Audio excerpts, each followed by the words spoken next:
Hey everyone, thanks for joining us for another week of Gracefully His.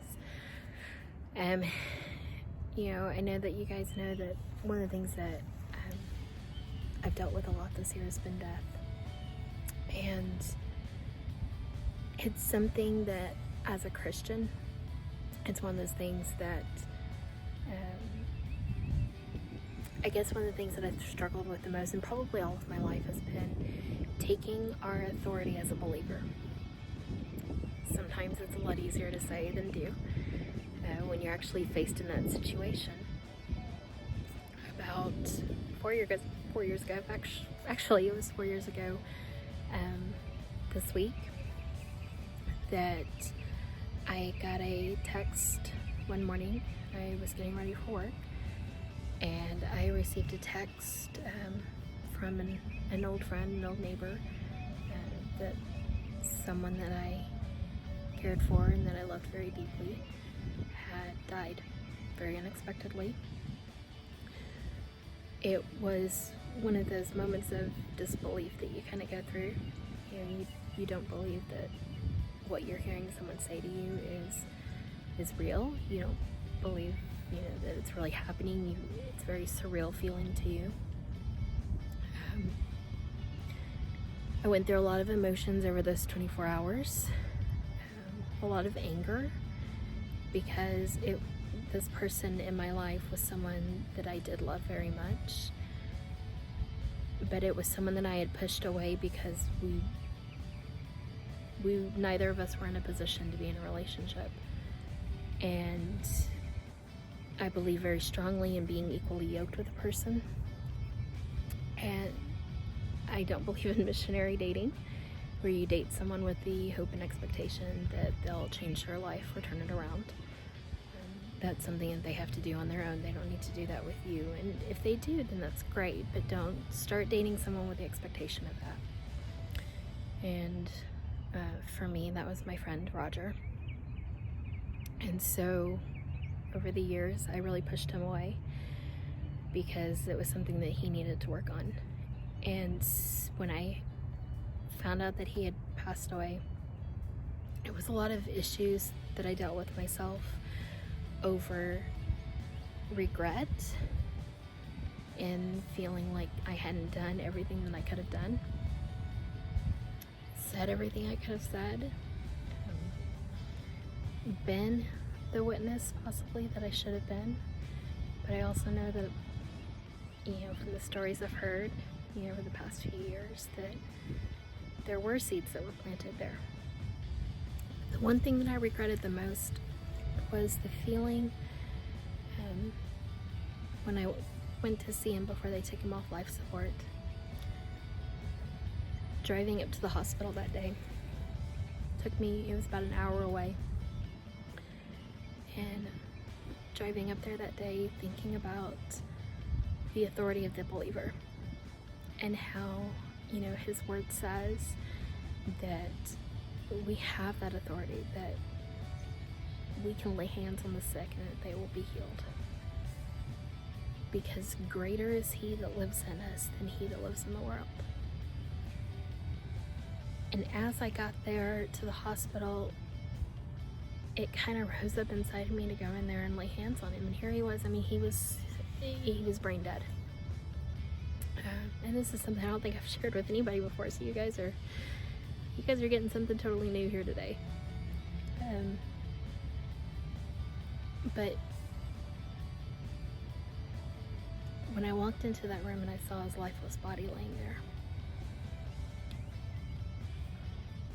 I realized how much I let fear and things of the world, what people would think, his family members that were standing around. And it's like almost instantly all of the faith that was inside of me just got sucked right out. And that was something that to this day I have regretted not following through on doing, was walking in there. In the past few months, we've seen the family in Bethel Church in California, in Redding, California, was one of the most common ones that we've seen here recently, of praying for his resurrection power. Jesus raised people from the dead. It's not out of the realm of possibility, but it's something that you've got to use great faith for. We can't sit here and say, no, God's not going to do that, because he absolutely can do that. But we've got to believe and use our faith for what he speaks to us to do, and not be led by fear, not be led by fear of what others think, or what others might say or do, or anything like that. But we've got to be led by the Spirit. And so that's really something important that we should use to walk in every day. But our authority as a believer does give us the right that, like I said, greater is he that is in us than he that's in the world. That if he speaks to you to lay hands on the sick and they'll recover, then you lay hands on the sick and they're going to recover. If you believe for someone to be raised from the dead and that's what God speaks to you to do, then by all means get out there and do it. I'm going to stand behind you 100% in faith with it.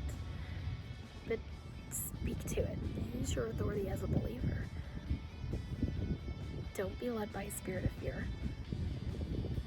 He hasn't given you a spirit of fear. He's given you peace, love, and a sound mind, strength, power. That's what God's given you. So I really want to encourage you guys to walk in that authority. I'm not saying go walk into the hospitals and immediately begin praying for every person, unless that's what God is calling you to do. If that's what God is calling you to do, then you need to do it. Don't live a life in regret. Live a life where you learn from your mistakes.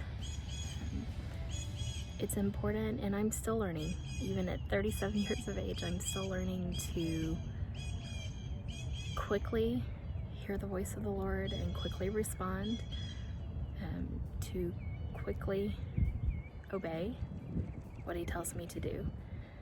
It's hard. Like I said, there's a lot of fear there that can live in it. So I just really encourage you guys with that today. If you've ever got questions, please reach out. It's definitely something I've dealt with a lot. I'm here. Allie is here anytime you've got questions. Like I said, reach out to us. Email us, message us, comment. We want to help. The body of Christ is here to support each other. So whether you're dealing with death, whether you're dealing with regret over maybe something that didn't go the way you were expecting, or maybe you're dealing with some of the guilt of knowing that God spoke to you to do something and you didn't do it. You didn't have the faith in that moment to be able to fully and completely trust in him and do it. So reach out to us. Until next week, we'll see you then. Remember, on Gracefully His, you're in him. You are everything. You're beautiful. You're perfect. You're everything that God designed for you to be. You're gracefully his. So until next time, we'll see you then.